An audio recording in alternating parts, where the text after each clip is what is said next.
बहुत पुरानी बात है। एक धनी साहूकार था। उसके पास बहुत दौलत थी।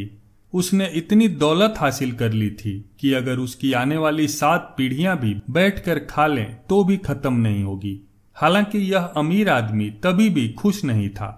उसके मन में कुछ ऐसा था कि वह रात भर सो नहीं पाता था, इसलिए वह सच्चे सुख से वंचित था। उसने सबसे पूछा कि वो ऐसा क्या कर सकता है जिससे उसको इस मानसिक परेशानी से छुटकारा मिल सके और सुख शांति से जी सके।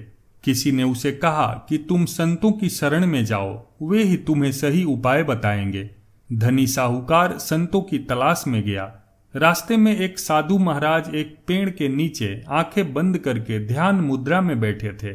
धनी व्यक्ति ने हाथ जोड़कर उनका अभिवादन किया और कहा, गुरुजी, मेरे पास किसी वस्तु की कोई कमी नहीं है।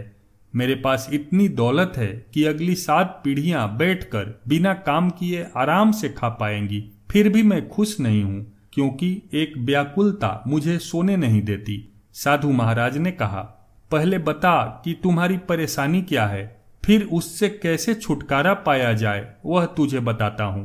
अमीर आदमी ने कहा, महाराज, मुझे एक परेशानी है और वह परेशानी यह है कि मेरी 8वीं पीढ़ी का क्या होगा, क्योंकि यह धन 7 पीढ़ियों के लिए पर्याप्त है जो मैंने अर्जित किया है। सिर्फ चिंता 8वीं पीढ़ी की है। साधु महाराज मुस्कुराए और बोले, चिंता मत करो, मैं तुम्हें इस परेशानी से बचा लूंगा। साधु ने उसे 1 किलो चावल की पोटली दी और कहा कि वो जो सामने पहाड़ देख रहे हो, उस पहाड़ पर एक बुढ़िया एक कुटिया में रहती है। उसको चावल देकर आ जाओ।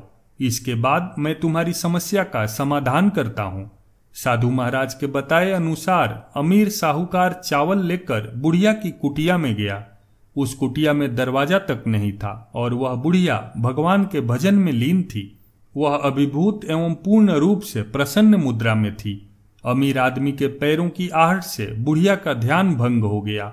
उसने साहूकार की ओर देखा और कहा कि बेटा, आप यहाँ क्यों आए हो?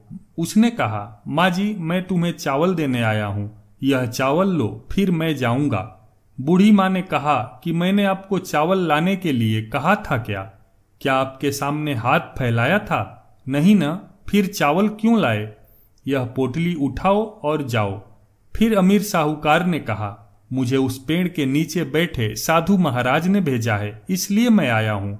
उसने कहा कि जाकर साधु से कह देना कि मेरी कुटिया में 2 दिन के लिए पर्याप्त चावल है।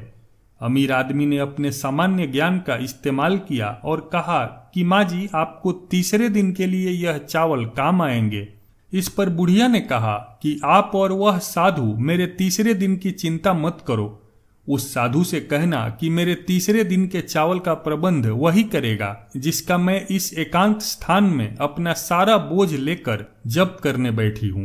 यह सुनकर अमीर साहूकार आदमी पोटली लेकर वापस आ गया और साधु के सामने पोटली रख कर चला गया। साधु ने उसे पुकारा, अरे भाई, कहाँ जा रहे हो? इधर आओ, तुम जो समस्या लेकर आए थे मैं तुम्हें उससे बाहर निकालने जा रहा हूँ। अमीर आदमी ने सिर झुकाकर कहा, महाराज, मुझे अपनी समस्या का जवाब मिल गया। उस बुढ़िया के पास तीसरे दिन के चावल नहीं है, तभी भी वह खुश है, और मेरे पास अपनी आने वाली 7 पीढ़ियों का इंतजाम है, फिर भी मैं दुखी हूँ। जिसके पास कुछ भी नहीं है, वह अगर अपने भविष्य का विचार नहीं करती और भरोसा करती है कि भगवान कुछ बुरा नहीं होने देंगे, तो फिर मैं, जिसे भगवान ने इतना कुछ दिया है, मुझे इस फालतू की चिंता में नहीं पड़ना चाहिए।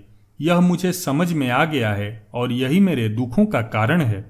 दोस्तों, यह छोटी सी कहानी हमें बताती है कि हमारे पास जो कुछ भी है वर्तमान में उसका भरपूर आनंद लेना चाहिए, उसमें खुशी ढूंढनी चाहिए।